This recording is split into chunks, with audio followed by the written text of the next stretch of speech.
cijelemu svitu, tek sunca i mora, nima ni u snu.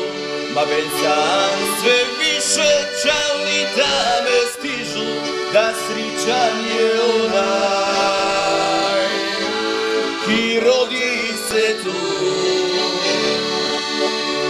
Poreć i Rovinj, Pazin i Pula, to je život moj, moja ljubav to je. Novi Grad u Magmuze i Labin u duši ja čuvam, to biserje moje.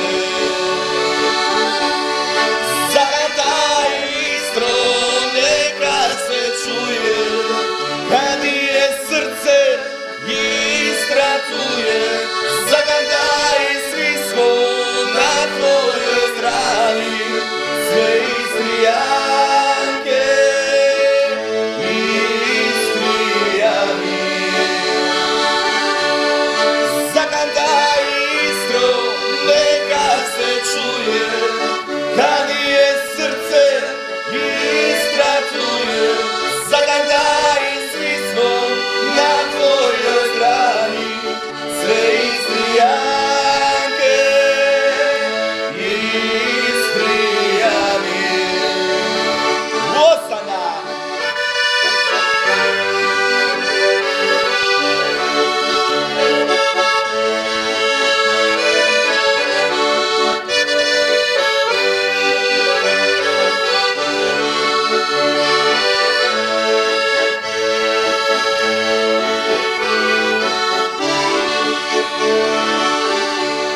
Až ima tega kraja na cijelemu svitu, tek sunca i mora, nima ni u snu.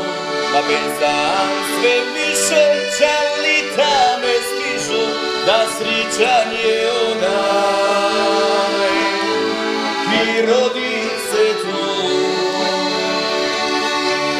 Poreć i Rovinj, Pazin i Pula, to je život moj, moja ljubav to je. Novi Grad u Magmuze i Labin u duši ja čuvam, to biserje moje. Zagadaj Istro, neka se čuje, kad je srce Istra tu je. Zagadaj svi smo na tvojoj strani, sve Istrijanke i Istrijani. Zagadaj Istro, neka se čuje, kad je srce Istra tu je. Zagadaj svi smo na tvojoj strani, sve Istrijanke i Istrijani. Sve Istrijanke i Istrijani.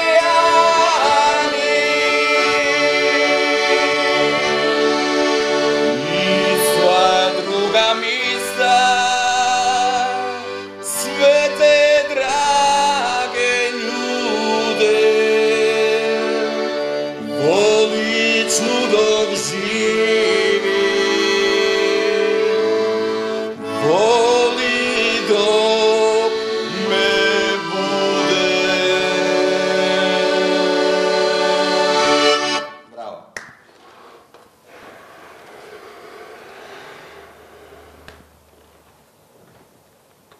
Drage gledateljice i cijenjeni gledatelji, mali drugačiji početak. Večeras drugačiji početak emisije Iskreno, ali tek sad slijedi ono pravo. Muzika nam je, ili glazba nam je oduzela jedan trenutak i neka je, i oduzeti će još jedan trenutak, jer što je ljepše nego svirati. S nama je večeras naš današnji gost, imali ste ga prilike vidjeti na ili za harmonikom, kako vam draže. Na harmoniku isto ipak je malo prevelik da bi bio na harmonici, bio je za harmonikom. S nama je večeras osoba Boris Miletić, ne ni predsjednik IDS-a, ne ni gradonačelnik grada Pule, ne ni ne znam što još mnogo od toga, nego jednostavno, kratko i jasno, osoba Boris Miletić. Borisu, dobro večer. Dobro večer, dobro večer. Čad ćemo si tikat ili vikat? Ma najbolje tikat ko more. Ćemo si tikat. Samo se nećemo tikat, ali ćemo... Nećemo se tikat. Nećemo se tikat. Harmonika, od kad, kuda, kako? Pa to je moja velika ljubav općenito, glazba, prijatelji, društvo, pjesma, ali u principu možda najzaslužniji za harmoniku je moj tata koji me u mlađim danima sa nekih 8-9 godina malo natjerao u to vrijeme, moram biti iskren, krenuti u glazbenu školu. I normalno s vremenom čovjek to i zavoli, ali na početku nije baš bilo toliko jednostavno jer dok su moji prijatelji igrali nogomet i lovice, tada nije bilo ovih PlayStationa, videoigara i kompjutera, nego smo se igrali vani na otvorenom, trebalo je vježbati. To na početku nije baš bilo zanimljivo, pogotovo dok čovjek ne spoji dvije ruke na harmonici, dok ne nauči de facto svirati nekakvu melodiju. Na početku to izgleda jako, jako dosadno, jako, jako monotono. Ali mi je glazba puno u životu dala. Samouk ili je bilo tu? Ne, ja sam završio osnovnu glazbenu školu u klasi, nažalost, pokojnoga profesora Klaudija Roka koji me stvarno puno naučio, ne samo glazbi nego i životu. Koliko često imaš prilike svirati? Nažalost, prerijetko, vjerujem prerijetko. Pa nema nekog pravila. Kad bih rekao jednom mjesečno, ne znam da li bih rekao točno. Nekad se zna desiti i 2 put mjesečno i 3 put mjesečno, a nekad prođe po nekoliko mjeseci bez svirke. Ali kad god imam priliku, volim uhvatiti harmoniku u ruku i zakantati sa dobrim ljudima. Gledateljima smo dužni objašnjenja, ali vjerujem da ga svi znaju, da je kompanjon bio Sergio Valić. Je, Sergio Valić. Mislim, bolje bi bilo reći da sam ja njemu bio kompanjon. Ili ti njemu. Bili ste si kompanjoni, red je predstavio. Je, Sergio je stvarno pravi kantadur i čovjek osjeti kad neko doista voli glazbu, on je doista voli i hvala mu na tome. I hvala mu na lijepim pjesmama koje piše. Evo, lijepo, tako je. Skoro će neka nova, kako je rekao. Da, tako je nekako najavio. Nećemo dalje, tu se slažemo, a da li ćemo se tijekom emisije složiti, ne znam. Uglavnom znaš pravila, časna pionirska, da ćeš biti iskren. Bilo bi bolje da je u tome nešto jače, pa taman da popijemo do kraja litru 2 i onda bi, hoćeš nećeš, bili iskreni i ja i ti. Putujući ili saznajući da ćeš biti gost večerašnje emisije, neki su mi Lavinjani rekli, ma znaš šta, reci ti njemu da smo mi itekako ljubomorni na njega. I sad sam mislio zbog čega imaju oni biti ljubomorni, ti nemaš nikakve, mislim, ne spremaš se okupirati Labi, ne spremaš se ništa. I na kraju mi je, ja kažem, zbog čega ste ljubomorni na njega, kaže zato jer nam je ukrao, pod navodnike naravno, jednu od najljepših Lavinjanki. I onda je normalno. Lara je Labinjanka, je li tako? Je, Lara je Labinjanka, ali evo, ako hoćeš baš, rekao si iskreno, malo ko to zna da sam ja Laru upravo upoznao u glazbenoj školi, prema tome topla preporuka svim mladima. Znači Pula je bila? Ja dolazila u Pulu na sate klavira, preporuka svim mladima, bavite se glazbom i idite u glazbenu školu. Svirajte klavir, imat ćete zgodne žene. Ili harmoniku. Kratko i jasno. Kad je ta ljubav? Kad je to počelo? Pa dobro, to je bilo razdoblje vrlo ranog djetinjstva, možemo govoriti možda o simpatijama, ne o pravim ljubavima, ali mi smo de facto svoj brak ovjekovječili prije 10 godina i mogu reći da sam stvarno sretan. U sretnom braku imamo prekrasno dijete Tonija i moja obitelj je meni u mom poslu najveća podrška i ne samo uža obitelj, bio bih ne fer kad ne bih spomenuo i svoje roditelje, Danku i Berta, koji nas sigurno gledaju, i Larine roditelje, Nineta i Gracijelu. Ali kad smo kod toga, kad smo kod Labina, nećemo puno o Labinu večer, nećemo puno, nećemo uopće više osim još ovo. Pitam te i ti si, kako, polulabinjan, je li tako? Ako ne kažu da otkud je žena, otud si ti, prema tome, po tome sam 100% labinjan, a ako ćemo po roditi, onda po tati pola, je tata je rođen u... Tako da si ti 1,5%... Čemporovici, blizu Svetega Martina, i to je, da, moj kraj. Postao gradonačelnik Pule sa koliko godina? 30 okruglo. Okruglih 30? Da, sad imamo okruglih 40. Sad imaš okruglih 40, to sam isto negdje vidio 2. rujna. Ako se ne varam, je li tako? Je bilo to nešto posebno ili? Pa ove godine nisam slavio rođendan na način kojeg inače običavam slaviti i volim imati malo veću kompaniju, volim zasvirati. Ove godine smo okrenuli brojku 4, znači više nije predbroj 3, sad je predbroj 4, 4-0. I ove godine sam rođendan proslavio sa suprugom i sinom. Evo, nas troje smo taj dan uživali, bilo nam jako lijepo. Ćeš biti gradonačelnik Pule kad bude predbroj ovaj koji je sad 052? Ne razmišljam o tome na taj način. Ja se fokusiram na onaj posao koji trenutno radim. Pula je veliki, zahtjevan grad, ali evo, mogu reći da sam sretan i ponosan što su mi građani toliko godina pružili povjerenje i nastojim to povjerenje maksimalno pravdati. Što je najbolje, a što je najgore u tom poslu?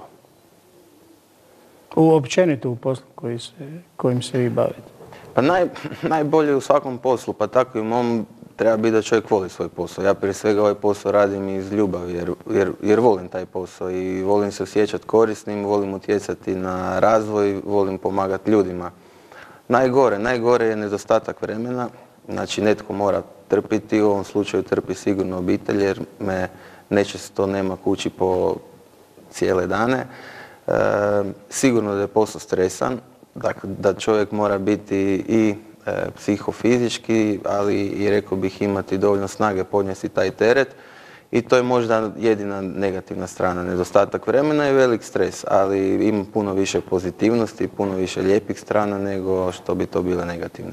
Kako se nosiš sa negativnim, ponekad opravdanim, ponekad možda i neopravdanim kritikama, prozivanjima, nekad lažnim, nekad, opet kažem, možda ne. Pa ja to pokušavamo dijeliti. Dakle, pokušavamo dijeliti u ovom poslu, dakle, onaj dio koji se odnosi na politiku, dakle, ukoliko je to stvar neke politike, nekih drugih političkih opcija koje imaju jednostavno na neki način dužnost da te kritiziraju, onda to doživljavam na jedan način. I tu opet mogu to dijeliti na onaj dio konstruktivne kritike, gdje nema bolje stvari nego kada imaš konstruktivnu kritiku koja te upozori, gledaj Boris, ovo nisi napravili dobro, to treba popraviti, tako, tako i tako.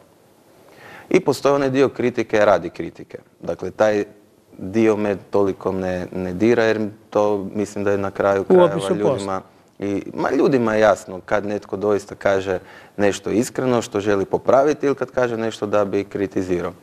A ovaj drugi dio kritike koji se ne tiče, dakle, politike, koji se tiče svakodnevne komunikacije,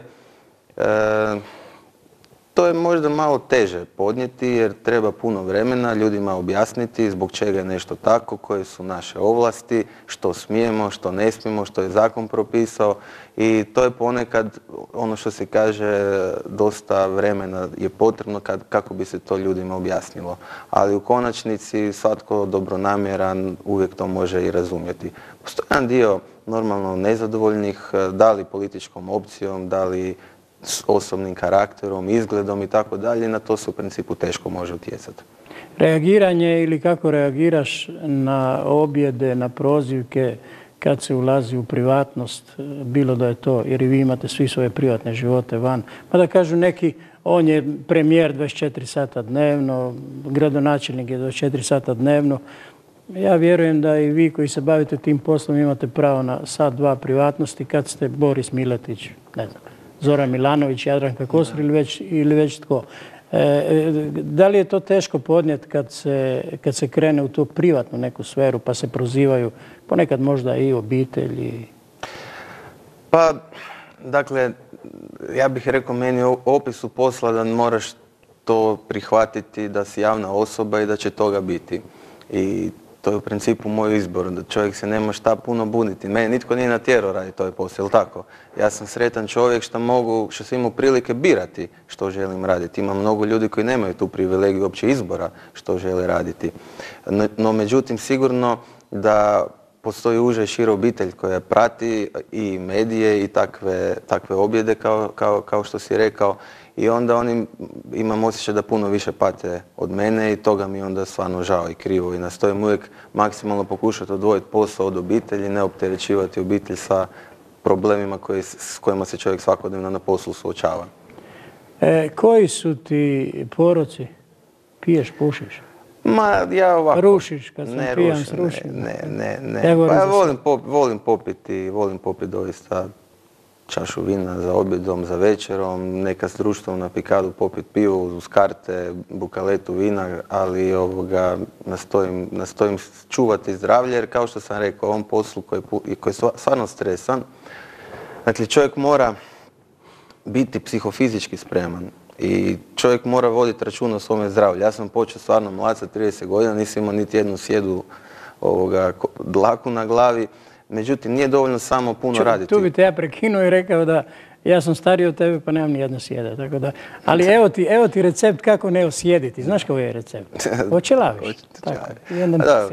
Mislim da je bolje da je sjedan nego da je nema. Ali kažem još jednom, stvarno čovjek mora biti i fizički u stanju podnijeti radni ritam koji je neumoran od jutra do navečer, često puta i vikend zauzet. Tako da treba to izdržati fizički i tu čovjek mora voditi računa o svome zdravlju. Žao mi je, bio sam dosta u boljoj fizičkoj spremi dok sam aktivno trenirao, sad sam to malo zapustio od kad je Toni krenuo u školu, ali evo, mislim da ću se brzo vratiti u dvoranu i opet malo istesati liniju, ali prvenstveno radi zdravlja. Sretneš Katkaina? Pa nisam ga, ja njega uživo nisam dugo vidio. Stvarno ga nisam dugo vidio. Uvijek ga vidiš na televiziji, u novinama. Nisam ga dugo vidio. Uživo, evo, sad mi je teško reći kada je to zadnji put bilo. Da ga vidiš uživo, što bi morali? Ma nišmo, nemamo. Da, pozdraviti uvijek, Bože moj. Dobro večer. Pozdraviti, to je ona što se kaže kućni odgoj, pristojnost. Na njega, opet već sam pitao, ljut, razočaran. Jesi osvetoljubio kao osoba? Ne, nikako. Mene, kad sam ja počinio ovaj posao, onda me nikad neću zaboraviti riječi pokojnega, nažalost prerano pokojnega Marina Brkarića, koji je imao jednu devizu, ja je nastojim isto tako upotrijebiti u svom životu i u svom radu. Ako moraš pomoći, pomori, ali nemoj odmoći. To su bile njegove riječi i urezali su mi se u pamćenje i na taj način nastojim živjeti. A ja uvijek vjerujem u nekakav balans. Ja volim reći kako siješ u životu, tako i žanješ i nastoji činiti dobro, ne samo da bi ti se dobro vratilo, nego mislim da ćeš biti sretniji čovjek. Mirnije spavaš? Apsolutno mirno spavam. Obuhvatili smo taj tvoj, barem malo, posao ili već funkciju kojom se baviš. Kad si bio mali, o čemu si maštao? Što si mislio da ćeš biti? Pilot. Pilot, vidiš. Ali prije pilota sam mislio da ću biti bubnjar. A bubnjar? Pa to si mogao biti bubnjar. Pa mogao si biti jedno i drugo. Nisam, dakle, kad sam rekao... Nema koordinacije za bubnjara. Ne. Kad sam rekao da je moj tata zaslužan zašto sam u glazbenoj školi, dakle, ja sam htio biti bubnjar. Išao sam na prijemni, međutim, tada se primao samo jedan kandidat godišnje za udaraljkaše. I očito niti moj sluh, niti moja motorika nije bila dovoljno dobra da bi me primili za udaraljkaše. I vidim danas, više puta sam probao pokušati svirati bubanj, ali spojiti ruke i noge mi nikako ne ide. I onda je bilo opcija ili violina ili harmonika. I onda sam se odlučio za harmoniku i tako sam završio. Dakle, to mi je bila ta, a sjećam se da sam htio biti bubnjar i kod dijete nikako nisam htio jesti blitvu i špinat, to mi je bilo kako danas deca receju bljak, a danas to obožavam. I onda bi tata upotrijebio trik na način ako želiš biti bubnjar, moraš imati snage, ko Popaj još špinat i onda bi ja to sve pojeo samo da mogu imati snage za biti bubnjarom. To je bila doba 4, 5, 6 godina. Samo da budeš. A pogled sam te biti pilot, da, to je istina, jer moj tata je radio na vojnom aerodromu i bio sam zaluđen tim avionima i znao sve o svim avionima i živio za to. Međutim, kad sam trebao pisati srednju školu, mislim da je to jedna od rijetkih zabrana koje je moj tata meni rekao. To je bilo kraj 89. ja mislim, 88-9. Kad je rekao, gle sine, ja mislim da nema puno perspektive ni u vojsci ni u policiji. Biraj ti šta god želiš, ali nemoj to. Bolje ti je ugled se na Cijeta Romani, tak i dela u Rapsu, u turizmu, uči jezike, to je budućnost. Upiši se, kad smo kod jezika, tečno što? Engleski, talijanski? Engleski, talijanski, njemački govorim. Mada je jezik, strani jezik je živa materija, jako puno visi koliko čovjek koristi. Engleski mogu reći da svakodnevno koristim, ako niš drugo, barem preko interneta. A njemački, dobro, talijanski isto jako često, a njemački možda malo zapnem, ali kad imam neku delegaciju ili ukoliko sam u njemačkom govornom području, nakon dan, dva, to ide puno tečnije. To ide puno. Pa normalno, treba se kao i sve drugo, ono što ti nije nešto baš tvoje urođeno, materinsko, onda to treba trenirati da bi... Pa i koristiti. Jezik je živa materija. Mislim, kad jednom naučiš gramatiku i postavke, onda je samo bitan fond riječi i ukoliko to normalno čovjek upotrebljava, tada se taj fond širi i bolje ide. Opiši mi se u 3 riječi. U 3 riječi? Pa evo, sigurno da sam radišan, volim raditi, mogu reći čak i radoholik. Mislim da sam skroman, živim skromno i tolerantna osoba. Imaš para, novac. Mislim, to je privatno pitanje, ali ono kao političari zarađuju, imaš puno. Jer vidim da ovi neki sad se prozivaju, nećemo ih imenovati. Mi možemo ih imenovati. Pa svi od nekoga posude. Znači, svi imaju neke prijatelje, zato te ja pitam da li imaš ti, jer bi ja možda sad čitam ili pratim da onaj Petrov Most, ili ne znam koja je to stranka, Most, posudio je 20.000 eura od nekog svog prijatelja. Svojedobno je predsjednik Mesić bio posudio velike novce od svog prijatelja, od svog prijatelja, pa evo tako, ja sam nekako tu greben ako imaš velike novce da pa mislim da je stvar poprilično jasna. Moja plaća je javna, ona je nešto više od 15.000 kuna. Ja radim moj posao, zakon je limitirao dakle bilo kakve druge prihode osim osobnog dohotka i vrlo jednostavno se može izračunati koliko čovjek godišnje zarađuje i koliko čovjek može od te zarade uštedjeti. Ok, to ovisi o načinu života, a suprug i ja smo svu svoju ušteđevinu i još smo morali posegnuti za drugim izvorima financiranja, uložili u dakle, obiteljsku kuću koja je sada kuća za odmor koju ona naslijedila od svojih roditelja, tako da, kako su rekli, novci nisu problem, novca nema. Tako je, pare nisu problem. Para nema, da. Cijenjeni gledatelji, ne znamo da li su pare problem ili para nema, u svakom slučaju svima su problem u današnjici. Mi ćemo sada na kratki blok reklama, a nakon reklama jedan glazbeni broj, priključit će se opet Serđo Valić, nakon toga opet razgovor i onda već znate 10 minuta prije kraja emisija je vaših, pa ćete imati priliku nazivati, postavljati Borisu Miletiću pitanja. Ostanite uz emisiju Iskreno i TV Novog.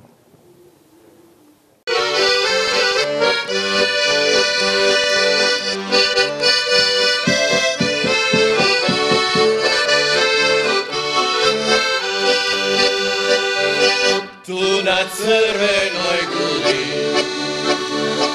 vinogradi gdje stoje, tu je korijen života, srce pustilo moje.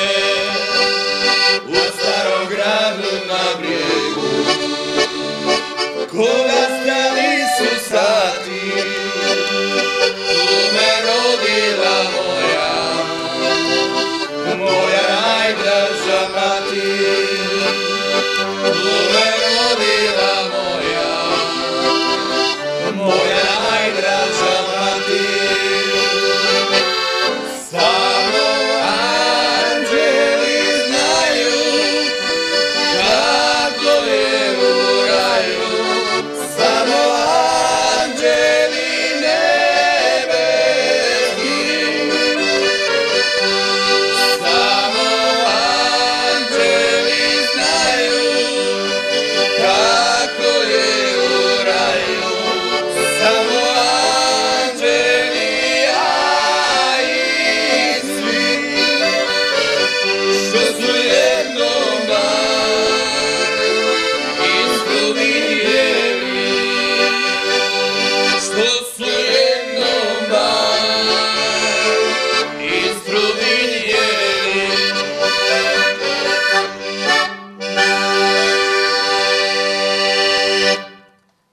Tako vam je to kad vas gosti natjeraju i pjevat. Osim pričanja i pjevat, Vjerujem da smo lijepo to sve skupo otpjevali, odsvirali. Možda nas je bilo ružno čuti, ali smo lijepo to odradili. Nastavljamo mi razgovor sa našim večerašnjim gostom, to je Boris Miletić. Osim što je u politici profesionalno, eto, bavi se i glazbom amaterski. Amaterski, da. Amaterski. Onaj kaže amater, ona više. Znaš onaj vic. Si dobar za pričat viceve? Ma ne baš. Ono, znam tu i tamo čut nekoga. Vi ste pjesnik. A on kaže da, amater, da. A on kaže amater, ona više ovako, ono oko bašte i oko vrta i tako to. To je onaj iz Udin. Da, ne znam taj. Ispričaj. Kako je bilo, studirala je čerka Udinama, ne? I je nošla mladića. Aha. I govori kao da je nošla mladića iz Udine. I dobro je kao Taljonce, biti beci i to. I međutim bi iz Udin. A iz Udin? Da. Iz Udin, to je ono iz Udin. Često je prišli, isto kažu Labinjani i Žminci kad se im kontraju, onda Labinjani govore često zvoli. Ja telefonirali. A ne, kaže, smo prišli iz Vituru. Tako, nismo zvoli. Sad htio sam te pitati, svirali ste, pjevali ste, imaš neke pjevače, pjevačice, da su ti posebno dragi? Ne Serđo Valić, neki drugi ovako. Malo, ne jači ovako, nego jači, popularniji, svjetski, šta, naši, ne znam. Pa ja u principu jako volim glazbu i volim glazbu, gotovo svu vrstu glazbe. Ono što baš ne slušam, to je nekakav trash metal i tako, ono kad je previše nerazumljivo. Ali meni u principu vrstu glazbe koju želim slušati najviše ovisi o raspoloženju, o poslu. Nekad je to ona klasika, nekad je to rock, nekad je to pop, nekad je to tehno, elektronska glazba, tako da, ne znam, ono, od bendova Pink Floyd, Dire Straits, to je ono djetinjstvo, a danas, evo, volim poslušati i Bruneta Krajcara i Serđa Valića, pogotovo kad ima onu emisiju u nedjelju jutro, pa da evo, raspoloži me ko što je na Radio Labinu Pino Knapić sa svojom domaćom besedom, evo, kako valjda godine odmiču, to te sve više i te stvari privlače. Sve više te uče taj štih. Kao, spominjali smo već djetinjstvo, mladost, kao dijete, kao mladić, bio si dobar, bio si manje dobar, bio si problematičan, si radio tako neke štupideze koje više ne bi ponovio. Zasigurno jesi, svi smo to činili, tako da. Pa a možda i ne baš svi. Ja sam onako, rekao bih, odgojen na dosta kratkoj uzici. Rekao sam da mi je tata radio u vojsci. Čim je bio u vojsci, da, to je bio red, rad, disciplina, nije bilo puno pogovora, izvrši pa se žali i tako. Ne, šalim se, ne bi ništa od toga mijenjao. Pa sigurno da smo kod djeca imali nekakve nestašluke, dali smo susjedu neku mandarinu ubrali ili kakovu crešnju i tako to smo, ali da smo baš radili neke druge nepodopštine, nismo. Imaš neki nadimak, znamo za ovaj jedan Bambi. Bambi, da. To je imaš neki nadimak ovako? Pa ne, ljudi me znaju nazvat Boro, evo tako. Boris, Boro, ne znam. Obitelj, neki iz obitelji da te nekako posebno zove, ne? Ne, u principu ne. Nego Boris. Boris. Mile, ne, niko. Ne. Skraćenica od... Da, od prezimena, ne. Pa dobro, u srednjoj školi da, bilo je par njih koji su to koristili, danas baš neki nadimak ne, ovo je tako. Gurman? Volim i papati. Mislim, ne vidi se, ali... I kuhati. A da? I jedno i drugo? Da. Neka posebna delicija, slastica, ča znam, hrana koju posebno voliš, konzumiraš? Da, pa u principu volim konzumirati hranu ovisno o dobu godine. Ono što mi uvijek ide je riba i meso, neovisno koje je doba godine, ali evo sad jedva čekam da malo gljive krenu, evo lucam za gljivama, ali volim i pobirati, poći u šumu, normalno kad čovjek nađe vremena. Se razumiješ u to, da ne bi ubrao nešto, nekoliko vrsta. A samo neke one gdje si siguran? Volim, mislim, one koje su lako prepoznatljive, vrganje, lisičarke, martinčice, kršinke, crne trube sam naučio, od njih jako teško fulati i to je u principu to. Držiš tu zdravu ishranu, pa baš ono da gledaš to ili ono kako se zalomi već? Ne, nastojim gledati. Nastojiš tu zdravo?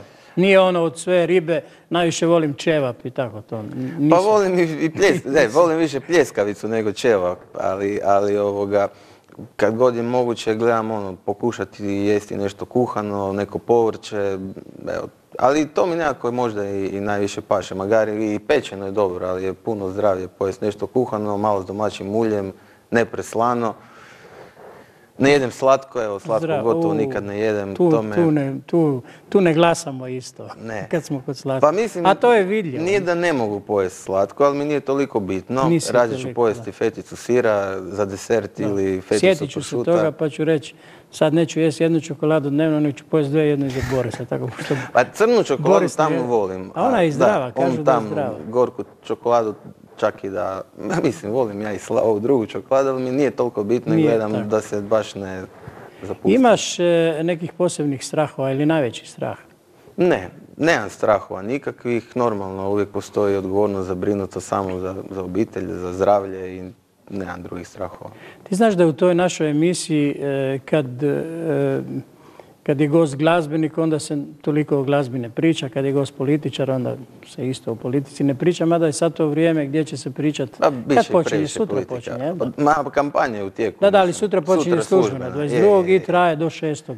Do 6. 7. je subota, izborna šutnja, 8. je dan odluke. I 8. gremo glasat. Ali ja ću ti ipak postaviti dva pitanja što se tiče politike. U zadnje vrijeme je puno aktuelno to takozvane crne košulje, postrojavanja i tako dalje. Kakav utisak to ostavlja na tebe? Pa mene to šokiralo. Dakle, vjerujem i velik broj građana Istre. Dakle, mene to šokiralo vidjeti da se na Markovom trgu postrojava nekakva garda u crnim košuljama, čizmama. Mislim, prije svega ne kužim, nije mi jasno čemu u nekakvom demokratskom društvu neka politička stranka treba imati nekakvu gardu. Čemu to služi, koja je to poruka. A ono što me možda najviše smeta što svi o tome šute. Nitko ne želi reći pravu istinu. Nitko nije progovorio, zanimljivo o tome. Čak ni aktuelni premijer nije ništa rekao. Barem ne ono da je osudio. Pa ja imam osjećaj kao da tu svi nešto malo kalkuliraju. Evo, jučer sam bio u jednoj emisiji. Da pojasnimo, radi se o Glavaševoj. Da, Glavaševa crna garda. Ne, Sokolska slavonska garda, SS garda. I vidim da nekako svi... Bio si kod toga da si jučer bio u nekoj emisiji? Je, bio sam u toj emisiji gdje su gostovali predstavnici drugih stranaka koji to na neki način relativiziraju. I mislim da to nije dobro. Mislim da treba reći istinu. To je loše. Koja je to poruka?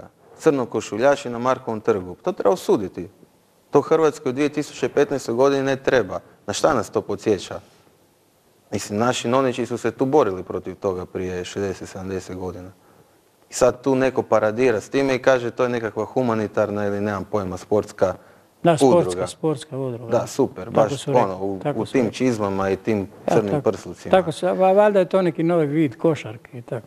Ja se nije za šalu, ali... To je, mislim, za svaku osudu i ono što sam jučer rekao ću ponoviti. Neki su prije, ne znam, mjesec dana isto pokušali provući tezu da bi službeni pozdrav u Hrvatskoj vojsci trebao biti za dom spremni, jer je to nekakav tradicionalni hrvatski pozdrav. Ma možda, svi znamo skupa šta to znači.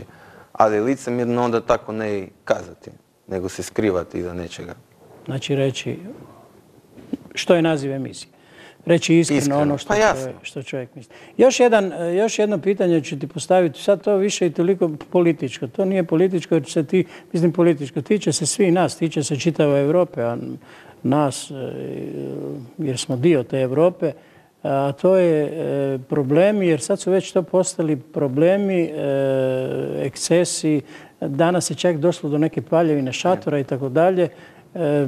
Neki ih zovu izbjeglice, emigranti, emigranti, ne znam, nazovimo kako hoćemo, ali očito da se polako to ipak nekako izmiče kontroli. Pa sigurno se dešavaju velike promjene. Ogromne promjene, zato jer je to jako velik broj ljudi. I siguran sam da nije samo to nekakav politički sigurnosni azil. Tu sigurno ima jako puno ekonomskih migranata koji jednostavno traže nadu, bolju budućnost i cilj su im upravo sjeverne europske zemlje sa višim standardom. Ja mislim da je naša vlada, posebice policija, do sada korektno odradila taj dio posla. Možda je u tom segmentu naša sreća što su ti ljudi, prije svega, Hrvatsku samo prolazili ko usputnom stanicom prema svome cilju. No vidimo da više te zapadne zemlje ne mogu primati toliki broj građana. Prevelika je to brojka. Prevelike su brojke i počele su se dešavati situacije gdje se procedure odužuju, a očito su ti ljudi nakon tog iscrpnog puta i nervozni, i iscrpljeni i žele čim prije doći do cilja. No ono što mislim da je tu Europa zakazala, da nema konzistentnu jedinstvenu politiku, i to je problem čitave Europe, rekao bih čitavog svijeta. Misliš da su se našli zateknuti u svemu tome? Da se nisu očekivali jednostavno taj pritisak? Za razliku od Sjedinjenih Američkih Država, koje puno brže reagiraju u takvim situacijama, x primjera iz prošlosti govori da je Europa u tom smislu troma kad su u pitanju nekakva vanjska politika Ujedinjene Europe i ovakvi problemi. Puno je sporija. Evo danas sam uspio čuti na vijestima da se tek donijela odluka kako bi u Grčkoj trebalo pokušati upravo odvojiti ekonomske migrante od ovih koji traže politički azil, odnosno sigurnost jer ne mogu živjeti u svojim domovima. To je možda trebalo napraviti puno ranije, ali vidimo da politika Mađarske, politika Njemačke, politika Grčke, sve članice Europske unije nisu usklađene. No ono što ja volim isto tako napomenuti da mi sad se bavimo nekim posljedicama. Treba gledati gdje leže uzroci. A uzroci sigurno leže u svjetlu američke politike koja se dešavala na tim prostorima zadnjih 10-ak godina. Nadajmo se da će to završiti u najbolje onako kako treba. Prijatelji, prije poziva, cijenjeni gledatelji, još malo pa krećemo i s pozivima 052 van Istarske županije 211 411, znači 211 411 su brojevi telefona, na kraju kraja vidite ih i na malom ekranu. Pa možete polako već početi nazivati ako imate pitanja za našeg večerašnjeg gosta. Prijatelji više u politici ili van politike? Pa oni pravi prijatelji su uvijek iz djetinjstva, unutar politike čovjek se isprijatelji, upozna jako veliki broj ljudi, ali oni pravi prijatelji su de facto iz mlađih dana, odnosno rekao bih ne samo van politike, unutar politike, ali prije stupanja na nekakvu dužnost ili funkciju. Ja mislim da imamo nekoga na telefonskoj vezi, pa ako imamo želim dobro večer. Evo, dobro večer, Silvana iz Pule na telefonu. Izvolite, gospođo Silvana. Evo, pozdravljam gradonačelnika Miletića, pozdravljam i vas kao voditelja. Hvala vam. I željela bih pohvaliti i trud i rad gospodina Miletića. I to po pitanju svega. To je konstatacija, nije pitanje, ali eto, čuli smo. Znate ča, mislim da je sama njegova kritika i ona osuda, one parade crnih košulja, dovoljan razlog da jedan modern gradonačelnik kako razmišlja. Eto, hvala vam na pozivu. Evo, hvala vama. Hvala od srca i evo mogu samo reći da u ovome poslu u principu najveću energiju i snagu koju čovjek može dobiti su upravo građani. Kad se čovjek šeće gradom, ulicama, trgom i kada ti osim problema i kritika ipak priđu ljudi koji kažu vidi se promjena, vidi se stvari idu na bolje, neke stvari ste ipak uspjeli riješiti, to ti jednostavno da snagu i energiju da u narednom razdoblju još više se založiš i daš opet taj svoj maksimalan doprinos koliko je to moguće. Netko i dalje na vezi 211 411 211 411. Dobra večer. Dobar večer, gospodin Adrijanov. Poštovanje vama i vašem gostu, gospodinu Borisu. Dobar večer. Hvala. Evo, ja bi isto postavila jedno političko pitanje. Gospodin Boris, da li postoji, samo malo mi prostite, da li postoji mogućnost ikakvog koaliranja IDS-a i HDZ-a poslije izbora? Iskreno. Da, puno ljudi se postavljaju to pitanje, dakle, jednostavan odgovor je ne, dakle izričito ne, program IDS-a i program HDZ-a, naši temelji, vrijednosti koje IDS promovira od antifašizma, multikulturalnosti, konvivence, multietičnosti, pravo na dvojezičnost. Dakle, to jednostavno ideološki nije spojivo i želim vrlo jasno otkloniti tu mogućnost. Dakle, još jednom kažem, IDS neće koalirati s desnicom, to naprosto ne dolazi u obzir i točka.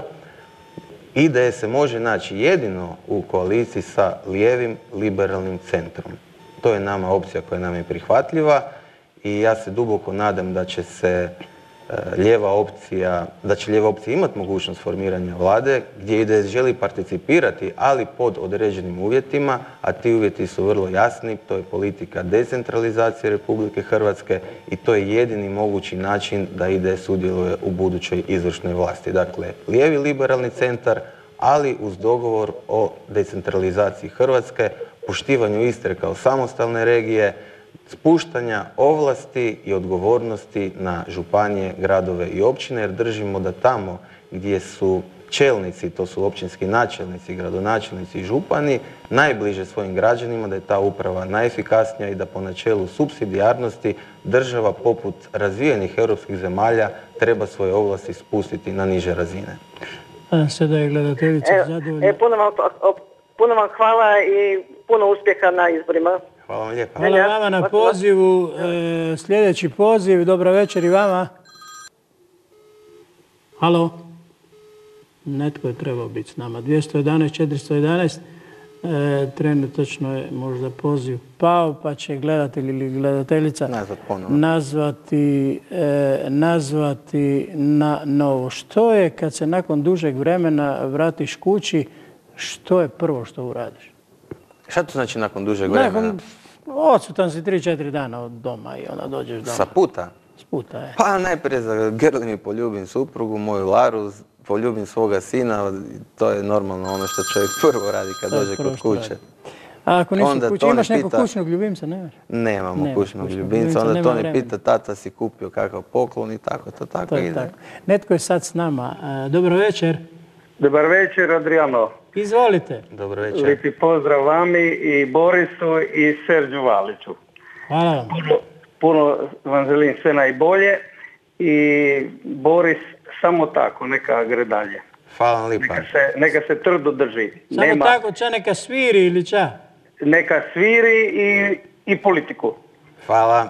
Kako je počeo, tako neka gre dalje. Eko, hvala. Od kuda zovete? Iz Mosaleža. Mosaleža. Eko, hvala vam i da pozdravite Mosaleža. Eko, lijepi pozdrav svima. Također i vama. Ostajemo i dalje da vidimo da li imamo nekoga na telefonskoj vezi. Ima. Dobro večer, izvolite. Dobar večer, ja zovem koje pozdravljam voditelja i našega gradonačelnika. Hvala lijepa. Imao bih samo jednu primjedbu. Recite. Jako sam razočaran i tužan i opljačkan kao nikad u životu. Imam 80 godina. Dobro. 90 sam postran invalid. Dobro. Uzeli su mi od penzije za porez za 13. i 12. godinu 14.000 kuna. A ki vam je uzao? Porezna uprava, tamo je mafija, gospodine. Ja sam zvao Zagreb jer nisam vjerovao, dobio sam šok. I Zagreb, znate koji su mi prve riječi rekli? Gospodine, koji se vi obrtom bavite? A ja sam 25 godina u invalidskoj penziji. A gledajte, ja bih ovako predložio, ako je to vama prihvatljivo. Prije svega, porezna uprava je državna razina, dakle grad nema na nju ingerencije, ali bi ja volio vas pozvati u svoj ured, pa da sa stručnim ljudima, našim pravnicima, sagledamo vaš predmet i ukoliko ikako moguće pomoći, ja bih volio da bi vam mogu pomoći. Da, ja sam jako zadovoljan zato sam htio razgovarati sada s vama, neka cijela nacija vidi i čuje, jer ako budem tamo s vami, to ćemo samo mi dva znati. Eko, javno ste pozvan u gradsku upravu. Recite mi samo kako se zovete i... Đino Benčić, eko, ako je moguće, magari da u režiji pustite vaš broj telefona, pa ću vas ja zvati iz mog ureda. Ću vam pustiti. Ne, pustite u režiji, sad kad mi prekinemo, vi pustite broj telefona. Dobro. Eko, hvala vam. Pa se čujemo.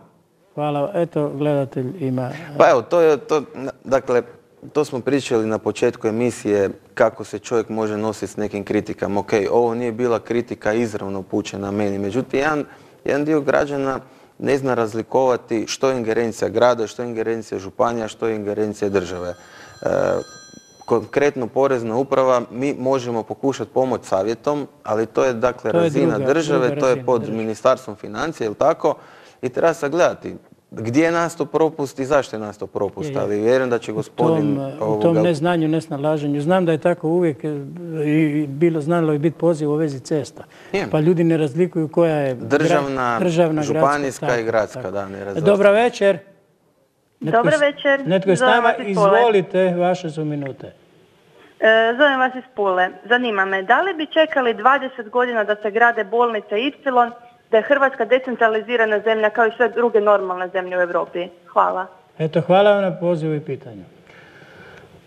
Pa treba biti objektivan. Dakle, što se tiče izgradnje nove opće bolnice,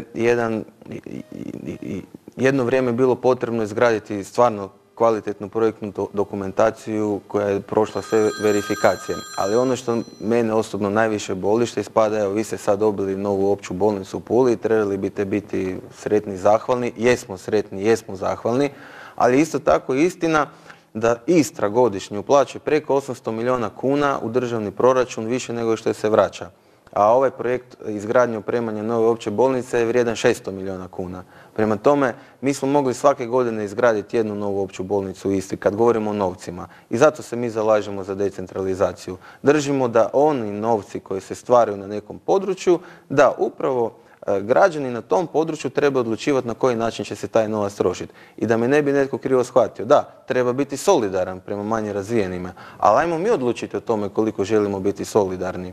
Jer ako vi dobite plaću od 100 kuna i ja vam za solidarnost uzmem 90, a pustim vam 10 i onda od tih 10, 5 morate dati gradu Zagrebu, a 5 ostane vama, onda to ne pričamo baš o solidarnosti. Trebalo bi biti obrnuto. I razvijene europske zemlje, da li je to Danska, da li je to Švedska, da li je to Švicarska, su u principu decentralizirane zemlje. Da, regija uplaćuje toliko i zna se koliko. Jedan manji dio u... A jedina zemlja koja je centraliziranija od Hrvatske je Grčka. I da li nama je interesantan kao zemlji grčki scenario ili ćemo mi težiti možda nekakvom zapadnoeuropskom, da li skandinavskom ili neskandinavskom, germanskom, to je manje bitno. Ali činjenica da su oni uspješni jer su decentralizirani. Da je jedna Poljska povukla najviše sredstava iz fondova Europske unije jer je decentralizirala te poslove. Pa ne može mi nitko reći da neki državni birokrat u nekom neboderu u Zagrebu zna bolje potrebe građana Kršana od načelnika općine Kršana. Eto, vjerujem da je gledateljica također zadovoljna s odgovorom. Da, imamo, nažalost, emisija je na samom kraju, ali postavite pitanje. Ma ja od početka stalno zovem. Eko, drago nam je, eto, dobila ste ko je uporan, na kraju mu se isplati. Dobar večer. Izvolite. Dobar večer, želim vas pozdraviti, voditelja i predsjednika našega Istre. Nisam ne predsjednik Istre, pomalo. Miletićeva, nemojte. Tako ste simpatični i želim da ostanete uvijek na rukovodstvu. Jer ste spreman za sve. Hvala vam od srca. Uvijek vas srdačno jako želim pozdraviti i gledati. Hvala vam od Nikad srca. neću zaboraviti kad su štrajkali čistači u Puli, a vi ste išao brati smeće. Nikad neću to zaboraviti. Uvijek vas spominjem. Hvala vam lijepa, hvala od srca. Sutra su mi išle i sam vas gledala. Hvala vam, Šinjora, na pozivu. Puno pozdrava i želim vam puno sreće. Hvala od srca. Hvala vam na pozivu i ja bih volio još sjediti tu i primati pozive, ali polako, ali sigurno imamo tempirano vrijeme i to vrijeme je eto skoro pa na kraju. Si čuo, nova funkcija, predsjednik IDS-a, predsjednik Istre. Možda jednog dana. Ne, interesantno kako je nekad bio sustav općina, a onda je bio u principu gradonačelnik kao funkcija nije postojao, nego je bio predsjednik općine. I jedan dio ljudi još uvijek to doživljavaju kao to radno mjesto predsjednik općine, iako U Labinu su ga zvali. općine na taj način više. Ma svugdje je bilo, kaže predsjednik općine Gobo, nažalost pokojni, je bio predsjednik općine. Boris, riječ po riječ i emisija je stigla do samog kraja. Ti si u emisijama Iskreno koji su započele pred 3 tjedna treći gost. Što ono kažu, treća sreća, ne znam. Želimo sve najbolje u kampanji, kao i svima ostalima. Fer, korektna borba. Znači od sutra počinje, 15 dana, kratko je vrijeme. Mada je možda ono što kažu manje, tako? Bolje. Jer inače bi se ljudi, svi bi se s tim nekako zasitili, a možda najviše vi koji ste u tome svakodnevno. Drage gledateljice, cijenjeni gledatelji, bio je to Boris Miletić. Hvala Boris. Hvala ti Adriano na pozivu, evo, hvala svim gledateljima, hvala na podršci. Evo, to je nešto što čovjeku daje snage i hrabrosti i sad ćemo sigurno kao političari malo priše zasipati građane naredna 2 tjedna, ali evo i to će proći. Meni je drago da su građani u velikoj mjeri ipak prihvatili ovaj naš program Pravo na svoje. Vidim po našim istarskim općinama i gradovima da je jedan dobar prijem toga, jer znaš šta reći Adriano, na kraju kad imamo te političke skupove pa treba nešto reći. Ja kažem na kraju, pa nek se ljudi razmisle, ko će se na kraju zaista boriti, srčano boriti za Istru u tom Saboru, koji su to ljudi? I nek se odgovore na to pitanje. Kratko i jasno. Dragi gledateljice, cijenjeni gledatelji, hvala što ste bili uz još jednu emisiju Iskreno. Hvala što ste uz TV Novu svaki dan, svakodnevno. Mi se gledamo što se emisije Iskreno tiče iduće srijede, znači 28. kada će nam biti s nama jedna gošća. Nećemo joj sad još reći ime i prezime, ali u stvari biti će s nama jedna dama. Ona se bavi glumom, pjevanjem, pisanjem pjesama i tako. Znači sasvim drugim nekim stvarima. Vama još jednom hvala, želimo laku i ugodnu noć i ja ću reći kao što kažem na kraju svake emisije, volite se, a emisiju će nakon džingla emisije ipak odjaviti Serđo Valić i Boris Miletić. Laka vam i ugodna noć.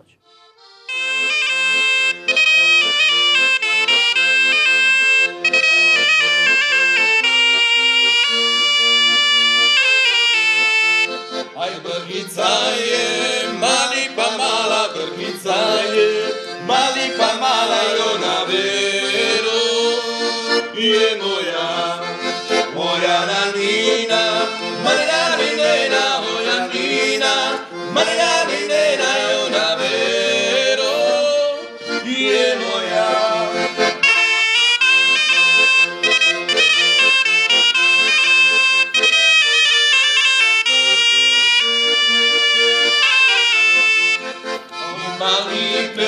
Ma bile ruke ima lipe, ma bile ruke i ona vero je moja nanina, marina ninena, moja nina, marina ninena i ona vero je moja.